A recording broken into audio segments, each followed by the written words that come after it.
How awesome would it be if you could burn more fat while you're sleeping?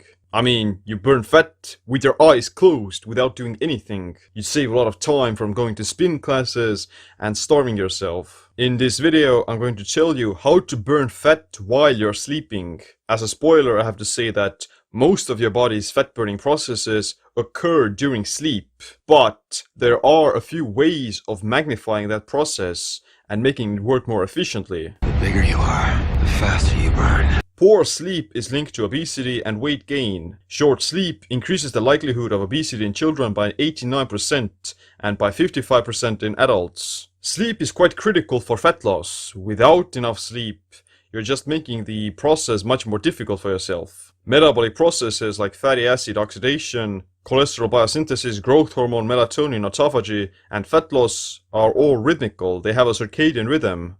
The regulation of these functions is allocated to periods of minimal metabolic activity to optimize the supply of oxidation and nutrients. Your metabolic rate is the lowest when you're sleeping, and that's why your body consolidates all of these processes together for that period of minimal metabolic activity where you are restful. So the first thing you have to do to burn more fat while you're sleeping is to time your sleep more properly with the circadian rhythms. Approximately 70% of the daily pulses of growth hormone occur during slow wave sleep or deep sleep. Growth hormone facilitates physical repair, regeneration, and promotes fat burning.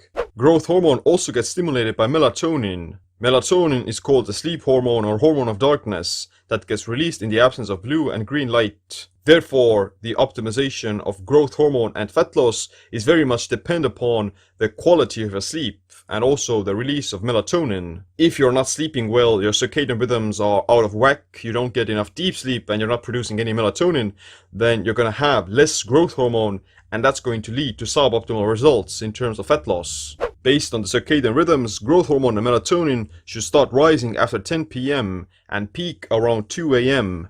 That's where you're getting the most deep sleep, and that's where most of the fat burning takes place as well. The second thing to do is to sleep at the right temperature. Circadian rhythms and hormones respond to temperatures. Your body's core temperature actually drops the lowest at night as to prime you to fall asleep and trigger repair. Sleeping in a too hot bedroom decreases REM and deep sleep especially. People with difficulty staying asleep often have elevated core temperature at night. That's why it's important to allow your body to cool down before going to sleep.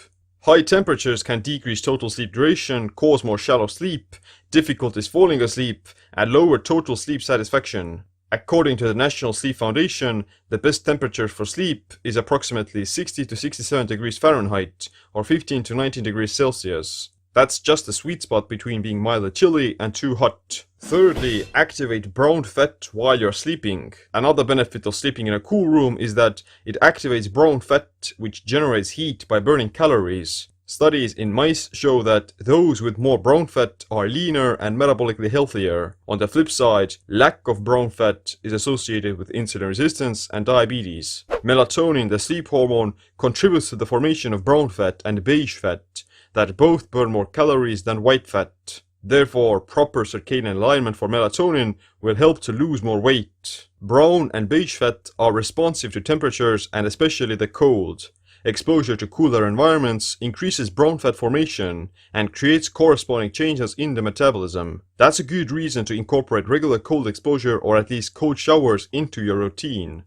Fourthly, you want to block out blue light in the evening. Blue light in the evening will disrupt the circadian rhythms and inhibits the production of melatonin. That decreases total sleep quality as well as promotes weight gain through other mechanisms such as increased cortisol. Sleeping with artificial lights on is associated with weight gain and obesity, partly because of suppressed melatonin and thus decreased growth hormone, but also because of having less willpower the day afterwards. Not only will you have lower metabolic rate, but you will also be hungrier and less satisfied from eating, which then enforces the habit of just overeating. You should use computer screens and wear blue blocking glasses. The brand I'm using is BlueBlocks, and you can get a 15% discount by using the code SEAM. Remember when I said that wouldn't it be amazing to just burn more fat without doing anything? Just close your eyes and vegetate as if you were sleeping. Well, that's exactly how muscle works. The more lean body mass you have, the more calories your body has to burn to maintain that weight. Muscle increases your basal metabolic rate without necessarily needing to burn calories for it. Muscle mass is incredibly useful for sustainable weight loss, weight maintenance, overall metabolic health, and longevity. With more muscle, you'll be healthier, and it's easier for you to stay lean. Resistance training promotes muscle growth, which is better for fat loss results and body composition. You just have to make sure that you eat right, train hard enough, and get sufficient amounts of sleep, because the process of building muscle as well as burning fat primarily happen during sleep. The last thing that can help you to burn more fat while you're sleeping is fasting. It's been shown that fasting increases the frequency of growth hormone pulses several times. Most of growth hormone gets released during sleep, as we found out. Consuming calories and raising insulin will inhibit growth hormone and may keep your digestion awake during the night. That's why finishing your last meal a bit sooner rather than later would be better for fat burning. Generally, you should stop eating at least 4 hours before bed. At the end of the day, calories do matter, and you're not gonna lose any weight if you overeat, even if you have magnificent sleep. It's just that poor sleep is gonna make it much more harder for you, and it's gonna slow down your progress. So that's why I use these tips that I share with you to optimize your fat burning process and burn more fat while you're sleeping. If you want to know how to sleep better, get more deep sleep, establish the optimal circadian rhythm, and optimize your sleep-wakefulness cycles, then check out my total sleep optimization video course. But other than that, thanks for watching this video. Make sure you click the like, subscribe, notification bell as well. My name is Seem. Stay optimized, stay empowered. The bigger you are, the faster you